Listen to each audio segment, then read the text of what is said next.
Hello everyone, नमस्कार। फिर से स्वागत है आपका अपना चैनल आर के ऑनलाइन क्लासेस में।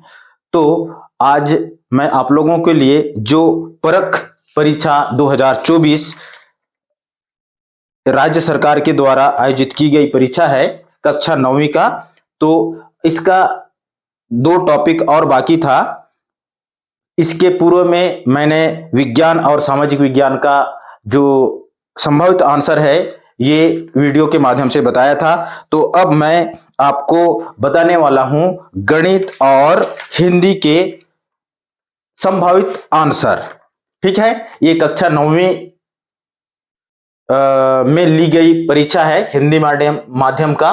तो अब देखते हैं गणित के संभावित उत्तर।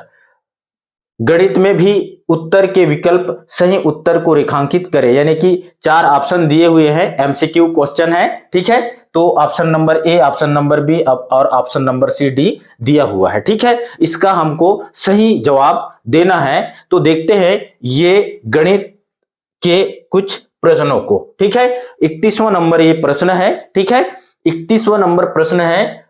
प्रश्न ये है,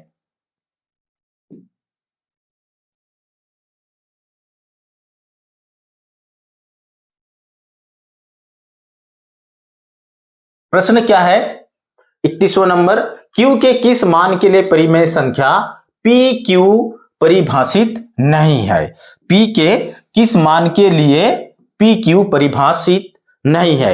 ये कक्षा 9वीं का चैप्टर है। ठीक है, यानी कि परिमेय संख्या से संबंधित। ठीक है, इस चैप्टर का यानी कि PQ से संबंधित हम सवाल पढ़ चुके हैं। तो इसका सही जवाब क्या हो सकता है? ऑप्शन 4 ऑप्शन दिया हुआ है आपके सामने में। Q बराबर 1, Q बराबर ऋण 1, Q बराबर 0 और Q नॉट इक्वल टू 0। तो इसका सही जवाब है option number D, Q not equal to 0। ठीक है, अब देखते हैं 32वां नंबर प्रश्न। त्रिभुज ABC में AB बराबर 3.1 सेंटीमीटर और BC बराबर 4.5 सेंटीमीटर, CA बराबर 5.2 सेंटीमीटर है। तो सबसे बड़ी कोण कौन सा होगा? तो इसका सही जवाब होगा, अगर हम इसको थोड़ा सा हल करते हैं इस तरह से तो और क्लियर हो जाएगा। एक्चुअली में क्या है, देखिए यहां पर क्या है, सबसे बड़ी भुजा कौन सी है? CA है। ठीक है, त्रिभुज किस रूप में है? ABC के रूप में है। तो AB क्या है? 3.1 सेंटीमीटर है। इसको डायग्राम के माध्यम से अगर समझेंगे तो ये 3 ठीक है। और आपका BC का जो लंबाई है कितना है? ये A हो गया और ये B, ये है 3.1, छोटा होगा। ठीक है, और आपका ये है 4.5 BC। ठीक है, ये जो है AC कितना है जी? AC है आपका 5.2, सबसे बड़ा मतलब भुजा है। तो इसका कोण कौन सा सबसे बड़ा हो सकता है? देखो ये कोण भी छोटा होगा। ठीक है, ये भी छोटा होगा, बट ये जो कोण है 90 से थोड़ा सा यानी कि कम है, बट ये जो कोण होगा सबसे बड़ा कोण होगा, यानी कि कोण B क्या होगा? इसका सही जवाब है कोण B। ठीक है, कोण B इसका सही आंसर होगा। सबसे बड़ा कोण कौन सा होगा? कोण B होगा। 33वां नंबर प्रश्न देखते हैं। 33वां नंबर प्रश्न है, किसी कोण का मान 50 अंश है तो पूरक कोण का मान क्या होगा? ठीक है, ऑप्शन नंबर ए है 140 डिग्री, 50 डिग्री, 70 डिग्री या फिर 40 डिग्री। तो देखिए पूरक कोण क्या होता है, जैसे 90 अंश इसका यानी कि 90 का अगर 90 से थोड़ा भी कम है या 90 से ज्यादा है, ठीक है, तो आप क्या करोगे, इसमें ए धन बी बराबर क्या होना चाहिए? 90 अंश से ज्यादा नहीं होना चाहिए। तो यहां पर यदि आप देखो कोण, एक कोण का मान कितना दिया हुआ है? 50 दिया हुआ है। तो आप सीधा सीधा बी का मान ज्ञात करने के लिए क्या करेंगे? 90 में 50 घटा देंगे तो ये आ जाएगा आपका 40 डिग्री, यानी कि इसका सही जवाब है 40 डिग्री, ऑप्शन नंबर डी। ठीक है, मतलब ये जो पूरक कोण कितना होगा? 40 डिग्री होगा। ठीक है, अब देखते हैं चौथा नंबर 34वां नंबर प्रश्न, ताश की गड्डी से एक बेगम निकालने की प्रायिकता क्या होगी? यानी कि ताश में अगर देखेंगे तो क्या है जी, ताश में कितने पत्तियां होती हैं? 52 पत्तियां होती हैं। कितनी पत्तियां होती हैं? 52 पत्तियां होती है। तो यानी कि ताश के एक बेगम निकालने की प्रायिकता कितना होगा, इसका यदि हमको मान ज्ञात करना है तो इस तरह से ज्ञात कर सकते हैं। क्योंकि बेगम की जो संख्या होती है कितनी होती है? 4 होती है। और टोटल पत्ती कितने होते हैं? 52 होते हैं। ठीक है, टोटल पत्ती कितने होते हैं? 52 होते हैं। तो 4 एकम 4 और 13 चौक 52 होता है। ठीक है, तो यानी कि 13 बार जाएगा, तो इसका मान हो जाएगा 1/13। ठीक है, ऑप्शन नंबर किसमें है? ऑप्शन नंबर ए इसका सही जवाब होगा। ठीक है, 4 ऑप्शन दिया हुआ है, इसमें से ऑप्शन नंबर ए इसका सही जवाब होगा। ठीक है, अब देखते हैं 35वां प्रश्न। 35वां प्रश्न क्या है? निम्न में समीकरण नहीं है। समीकरण में क्या होता है? कोई भी समीकरण किस रूप में होता है जी? ax प्लस बी या सी जो भी मान लें, ठीक है, इक्वल टू 0। मतलब दूसरे पक्ष में क्या होना चाहिए? 0 बचा हुआ होना चाहिए। यदि आप इसको पक्षांतर कर देते हैं तो ये भी क्या हो जाएगा? इधर 0 बच जाएगा। ठीक है, घट जाएगा 5 और 9 के बीच में, यानी कि जुड़ जाएंगे, ये माइनस है इसलिए। ठीक है, तो ये हो जाएगा 14, 3x प्लस 14 बराबर 0। इधर 0 बच जाएगा। इसको अगर हम करते हैं तो इसमें 0 नहीं बचने वाला है, z बराबर 0 है। तो इसका सही जवाब क्या हो जाएगा? ऑप्शन नंबर सी हो जाएगा। 7x धन 4 बड़ा है 10 से। ठीक है, ये आपका समीकरण नहीं है। ठीक है, 34वां प्रश्न है, निम्न बंटन से बहुलक का चयन करें। बहुलक का मतलब होता है जो सबसे ज्यादा बार, बहुत बार आया हुआ संख्या ही उसका बहुलक कहलाता है। ठीक है, यहां पर यदि हम देखते हैं तो ऑप्शन नंबर पहला है 4, 6, 3, 5, ये 4 ऑप्शन दिया हुआ है। इसमें से सही क्या होगा, हम इस प्रश्न को देख के समझ सकते हैं। ठीक है, तो सबसे ज्यादा बार कौन सी संख्या आया है? यहां पर देखते हैं, 6 आया है आपका, 2-3 बार आया है। ठीक है, 4 आया है कितना बार? 1, 2, 3, 4 बार आया है। ठीक है, और 3 कितने बार आया है जी? 3, 2 बार आया है। 5 भी 2 बार आया हुआ है। सबसे ज्यादा बार कौन सी संख्या आया है? 4 आया है। ठीक है, कितने बार आया है जी? 1, 2, 3, 4 बार आया है, 5 बार आया है। तो बहुलक क्या हो जाएगा आपका? ऑप्शन नंबर ए 4 होगा। ठीक है, 37वां प्रश्न देखते हैं, जब व्यंजक में कोष्टक एवं गणितीय संक्रियाएं साथ साथ दी गई हो तो प्रश्न हल करने के लिए सही क्रम का चुनाव कीजिए। गणित में यदि कोष्टक दिया हुआ है, ठीक है, गणितीय संक्रिया व्यंजक में जितने भी कोष्टक दिए हैं तो सबसे पहले कौन से कोष्टक का हल करना है? गुणा कोष्टक को हल करना है, और उसमें कौन सा गुणा है, भाग है, उसको भी ध्यान देना है। ठीक है, तो उसको क्रम से, इसका एक क्रम है, नियम है, उस क्रम से हमको हल करना होता है। तो ये है आपका option number A BODMAS, option number B है बोमडास और बोर्ड सैम, उसके बाद बोम सैड। इस तरह से ये 4 ऑप्शन दिया हुआ है। तो इसका सही जवाब है option number A BODMAS. ठीक है, BODMAS bracket of division, multiply, addition और सब्सट्रैक्शन, ये इस नियम के तहत हमको इस सवाल को हल करना होता है। ठीक है, ये इंपॉर्टेंट सवाल है। अगर बोर्ड मास को समझना है तो मेरा वीडियो इस चैनल में अपलोड है, तो आप उसको देख सकते हो और समझ सकते हो ये बोर्ड मास क्या है। ठीक है, उसके बाद देखते हैं प्रश्न क्रमांक 38, 125 गुणित 625 को हल करने में घातांक का कौन सा नियम उपयोगी है? तो इसका 4 ऑप्शन दिया हुआ है। a का घात m पूरे का घात n बराबर a का घात m गुणित n, और b है a का घात m बटे a का घात n बराबर a का घात m माइनस n, और ऑप्शन नंबर सी है a का घात m गुणित a का घात n बराबर a का घात m प्लस n, और ऑप्शन नंबर डी है a का घात 0 बराबर 1। तो इसका सही जवाब क्या होगा? इसको हम किस तरह से हल करेंगे ये थोड़ा सा देख लेते हैं। ठीक है, 125 को यदि हम क्या करते हैं, गुणनखंड करते हैं, तो ये हो जाएगा 5 गुणित 5 गुणित 5, ठीक है। 5 पंचे 25 पंचे 125, यानी कि 5 का घात हम 3 लिख सकते हैं। 625 को भी इसी तरह से लिखेंगे, 5 गुणित 5 गुणित 5 गुणित 5, 5 पंचे 25 पंचे 125 पंचे 625 होता है। तो इसको हम 5 का घात 4 के रूप में लिख सकते हैं, यानी कि हम इसको लिख सकते हैं 5 का घात 3 गुणित 5 का घात 4, यानी कि ये क्या हो जाएगा जी, 5 का आधार समान है, इसलिए क्या हो जाएगा, घात परस्पर जुड़ जाते हैं गुणा की स्थिति में। ये हमने घातांक में पढ़ चुके हैं, ठीक है। तो ये हो जाएगा 3 धन 4, यानी कि 5 का घात 7 हो जाएगा, यानी कि इसका आंसर क्या हो जाएगा, कौन सा ऑप्शन इसका सही आंसर होगा? इसका आंसर है ऑप्शन नंबर सी, a का घात m गुणित a का घात n बराबर a का घात m प्लस n। ये फार्मूला यहां पर लागू होता है, तो इसका सही जवाब हो जाएगा ऑप्शन नंबर सी, ठीक है। अब नेक्स्ट प्रश्न देखते हैं, बिंदु 07 निम्न में कहां स्थित है? तो हम सबसे पहले यहां पर आलेख खींचते हैं, ठीक है। आलेख में हम क्या करेंगे, यहां पर देखो, ठीक है, अक्ष खींच लिए, एक्स अक्ष हो गया, ये वाई अक्ष है। तो यहां पर 07 यानी कि ये एक्स अक्ष का मान है और ये वाई अक्ष का मान है, ठीक है।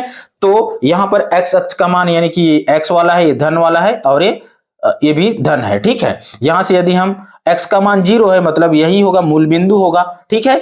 इधर इस तरह से 1 2 3 4 5 ऐसा होता है, तो लेकिन 0 है तो ये 0 ही होगा, यहाँ पर मूल बिंदु ही होगा, ठीक है। इसका मान 0 होता है, और y अक्ष का मान है 1 2 3 4 5 7 है, 1 2 3 4 5 6, इस तरह से यहाँ पर हो जाएगा आपका 7, ये होगा। यानी कि ये किस अक्ष में है जी, यहाँ से अगर हम 0 से 7 को मिला देते हैं तो ये y अक्ष पर ही होगा, यानी कि इसका सही उत्तर हो जाएगा, क्या होगा, पहला है मूल बिंदु, दूसरा है y अक्ष पर, तीसरा है x अक्ष पर, तो x अक्ष और y अक्ष के बीच।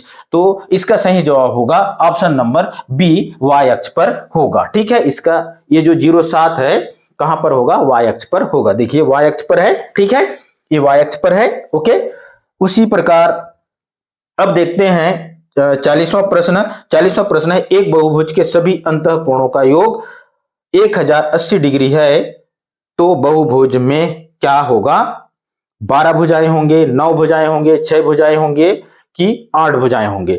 तो यदि ये क्या है, 1080 डिग्री का है, तो इसका मतलब इसका सही जवाब होगा 8 भुजाएं होंगे, ठीक है। अष्टभुजा वाली इनका सभी कोणों का योग कितना होता है, 1080 डिग्री होता है, ठीक है। तो इस तरह से इसका आंसर क्या है, ऑप्शन नंबर डी, 8 भुजाएं होंगी, ठीक है।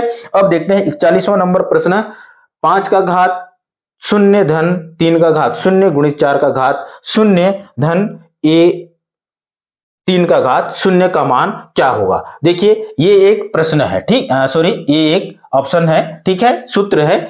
a का घात कभी भी यदि 0 होता है तो इसका मान 1 होगा, यानी a यानी कि हम मान लेते हैं ये 5 है, तो 5 का घात 0 का मतलब क्या हो गया जी, 1 हो गया। किसी भी संख्या का घात अगर 0 है तो इसका मतलब क्या होगा, उसका मान होता है 1। तो आप इसका मान रख देते हैं यहां पर, 1 धन 1 गुणित 1 धन 1, ठीक है, 1 धन 1 यानी कि ये 2 हो गया, ये भी 2 हो गया, ठीक है, 2 गुणित 2 बराबर कितना हो गया, 4 हो गया। तो इसका सही उत्तर क्या होगा, 1 3 2 4 दिया हुआ है, तो इसका सही जवाब क्या हो जाएगा, ऑप्शन नंबर डी 4 हो जाएगा, ठीक है। 41 का आंसर क्या है, ऑप्शन नंबर डी 4 होगा, ठीक है। अब देखते हैं नेक्स्ट प्रश्न। नेक्स्ट प्रश्न क्या है, 42वां प्रश्न है, क्या है 42वां प्रश्न? 42वां प्रश्न है, किसी संख्या में 119 से भाग देने पर शेषफल 19 आता है, उसी संख्या में यदि 17 से भाग दिया जाए तो शेषफल क्या आएगा? ठीक है, 2 का डिफरेंस है यहां पर, भाग जो भी संख्या है उसका, ठीक है, शेषफल का, इसलिए 19 में सीधा सीधा 17 घटा दीजिए तो इसका शेषफल क्या हो जाएगा, 2 आ जाएगा, ठीक है।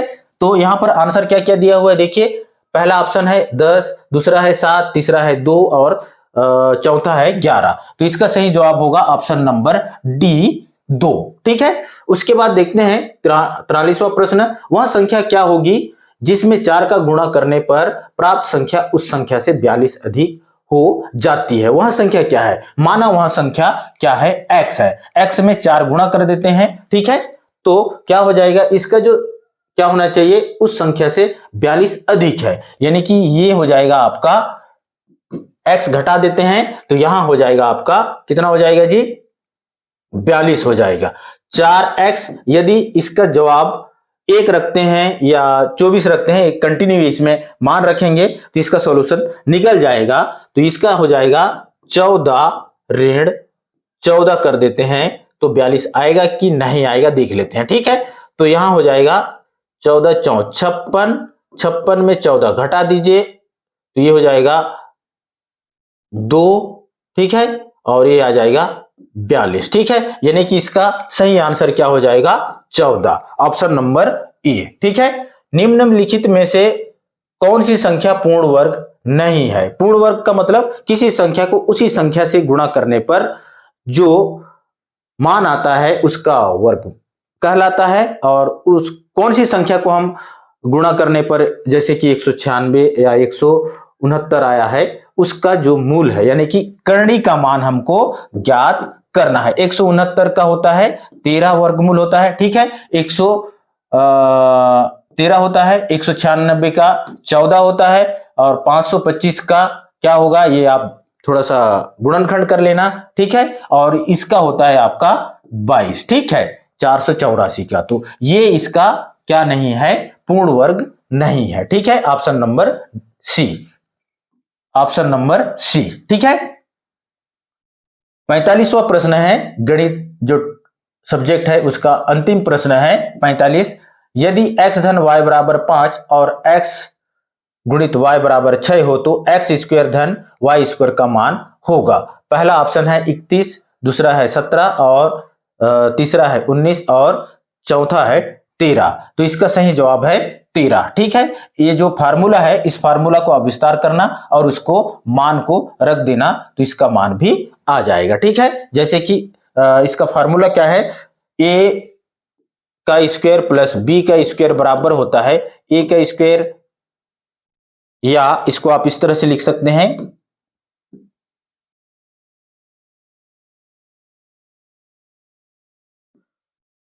a धन b का स्क्वायर ऋण 2ab।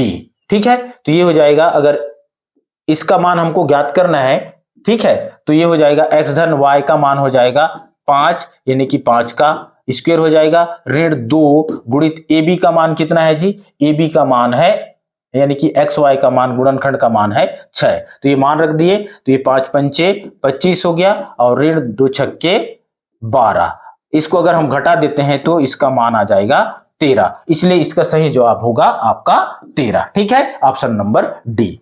ये हो गया गणित सब्जेक्ट का संभावित आंसर। अब देखते हैं हिंदी का। ठीक है, ये लास्ट है। ठीक है, हिंदी के कुछ प्रश्न है, ये सारे प्रश्नों का हम हल यहां पर देखते हैं। ठीक है, 45वां प्रश्न है, संज्ञा एवं सर्वनाम की विशेषता बताने वाले शब्द क्या कहलाते हैं। ऑप्शन नंबर ए विशेषण, दूसरा है बी है क्रिया विशेषण, सी है विशेष्य, और डी है आपका क्या, प्रविशेषण। प्रविशेषण, तो इसका सही जवाब हो जाएगा आपका क्या होगा, इसका सही जवाब है विशेषण। ठीक है, ऑप्शन नंबर ए। 47वां प्रश्न है, संज्ञा के बदले आने वाले शब्दों का को क्या कहते हैं। ऑप्शन नंबर ए है प्रविशेषण, क्रिया या सर्वनाम या विशेषण। तो संज्ञा के बदले आने वाले शब्दों को क्या कहते हैं, इसको कहते हैं हम, इसका सही जवाब हो जाएगा सर्वनाम। ठीक है, संज्ञा सर्वनाम। ओके, अब प्रश्न 48 है, भाषा की सबसे छोटी इकाई को क्या कहते हैं। क्या कहते हैं, ऑप्शन नंबर ए है वर्ण। ठीक है, ओके, उसके बाद है 49वां प्रश्न, कौन सा स्वर दीर्घ वर्ण नहीं है, आ या फिर उ या ए या फिर री। तो ये री जो है एकदम कम समय में खत्म हो जाता है, तो इसलिए इसका सही जवाब है ऑप्शन नंबर डी, री। कौन सा स्वर दीर्घ वर्ण नहीं है, बोलने से री। ठीक है, 50वां प्रश्न है, वे कौन से शब्द हैं जो संस्कृत के हैं और ज्यों का त्यों हिंदी में बिना परिवर्तन के प्रयोग किए जाते हैं। तो इसका सही जवाब है क्या होगा, संकर या तत्सम या देशज या तद्भव। तो इसका सही जवाब है ऑप्शन नंबर बी, तत्सम। तत्सम जो है इसको संस्कृत में भी हम तत्सम ही पढ़ते हैं और लिखते भी हैं, ठीक है। और हिंदी में भी हम तत्सम लिखते हैं और पढ़ते भी हैं। तो इसका सही जवाब क्या हो जाएगा? ऑप्शन नंबर बी, तत्सम, ठीक है। अब 51वां प्रश्न देखते हैं। 51 प्रश्न क्या बोल रहा है कि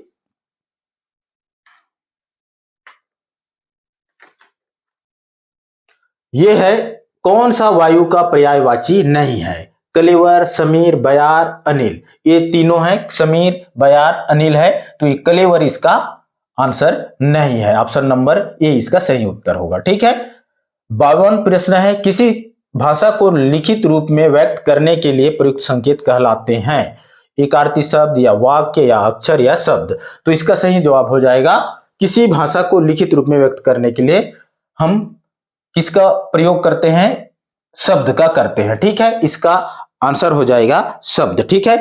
53 प्रश्न है, दो अलग अलग भाषाओं के शब्द मिलकर जो नया शब्द बनाते हैं कहलाता है? एकार्थी शब्द या यौगिक शब्द या पर्यायवाची शब्द या फिर संकर शब्द? तो इसका सही जवाब होगा ऑप्शन नंबर डी, संकर शब्द, ठीक है। यानी कि अलग अलग भाषाओं को मिलाकर यदि लिखते हैं तो इसको संकर शब्द कहते हैं, ठीक है।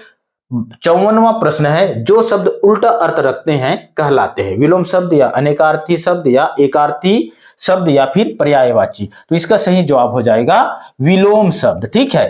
क्या है? विलोम शब्द, ओके। विलोम अर्थ होता है, जैसे लड़का का लड़की, गाय का बैल, है ना, इस तरह से, ठीक है। 55वां प्रश्न है, भाषा की वह लघुत्तम इकाई जिसका स्वतंत्र प्रयोग नहीं होता परंतु शब्दों के अंत में लगाकर नया शब्द निर्माण होता है? तो इसको क्या कहते हैं? उपसर्ग या प्रत्यय या गोविंद, यौगिक शब्द या फिर पर्यायवाची शब्द? तो हम जब भी लिखते हैं प्रत्यय को जो है हम क्या करते हैं जी? शब्द के अंत में जोड़ते हैं, ठीक है। इसलिए इसका सही उत्तर है, क्या होगा? इसका सही उत्तर हो जाएगा ऑप्शन नंबर बी, प्रत्यय। प्रत्यय हमेशा शब्द के अंत में जोड़ा जाता है, ठीक है, शब्द निर्माण के लिए, ओके। 56वां प्रश्न है, दो या दो से अधिक वर्णों के मेल से जो विकार उत्पन्न होता है उसे कहते हैं क्या? उपसर्ग या समास या यौगिक शब्द या संधि? दो वर्णों के मेल से जो विकार उत्पन्न होता है उसे क्या कहते हैं? इसका सही जवाब क्या होगा? ठीक है, इसका सही जवाब है संधि, ठीक है। इसका सही जवाब क्या है? यानी कि दो शब्दों के मेल को ही हम क्या कहते हैं? संधि कहते हैं। इसलिए इसका सही जवाब हो जाएगा संधि, ठीक है। 57वां प्रश्न है, जो शब्द किसी कार्य को करने या होने का बोध कराए कहलाता है? संज्ञा, क्रिया या विशेषण या सर्वनाम? तो इसका सही उत्तर है क्रिया। कार्य करने का को बताता है क्या?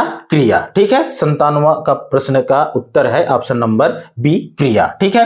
58वां प्रश्न है, वाक्य की समाप्ति पर कौन सा चिन्ह लगाया जाता है? क्या लगाया जाता है जी? अल्प विराम या पूर्ण विराम या अर्ध विराम या फिर योजक? तो इसका सही जवाब हो जाएगा ऑप्शन नंबर बी, पूर्ण विराम। शब्द वाक्य की समाप्ति में हम पूर्ण विराम लगाते हैं, ठीक है। ये 59वां प्रश्न है, जिसकी उपमा न दी जा सके के लिए एक शब्द उपयोग होगा?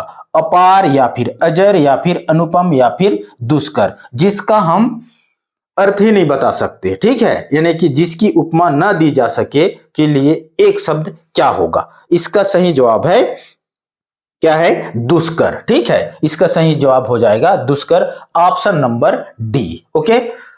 अब ये लास्ट प्रश्न है हिंदी सब्जेक्ट का, 60वां प्रश्न, बंदर क्या जाने अदरक का स्वाद लोकोक्ति के लिए क्या सही अर्थ है? तो इसका ऑप्शन नंबर ए पढ़ते हैं। पहला, मूर्ख व्यक्ति गुणों के नहीं पहचानता, सब एक जैसे बुरे, दूर से वस्तुएं अच्छी लगती है, नाम बड़े दर्शन छोटे। तो इसका सही जवाब क्या हो जाएगा? मूर्ख व्यक्ति जो है ना, उसका जो गुण है उसको नहीं पहचानता, इसको हम क्या कहते हैं? बंदर क्या जाने अदरक का स्वाद। तो इस तरह से कक्षा 9वीं परक समग्र शिक्षा के माध्यम से जो परीक्षा ली गई है ना, राज्य स्तर में, तो इसका संभावित उत्तर मैंने देने का प्रयास किया है। ये वीडियो आपको कैसे लगा जरूर कमेंट करना, और लाइक कर शेयर भी कर देना सारे ग्रुपों में, ठीक है। तो इसी तरह का कंटेंट मैं एजुकेशन से संबंधित बच्चों के लिए, टीचर के लिए बनाता हूं। तो प्लीज मेरे इस चैनल को सपोर्ट करना, सब्सक्राइब कर बेल आइकन को जरूर प्रेस कर देना। धन्यवाद। जय हिंद, जय छत्तीसगढ़।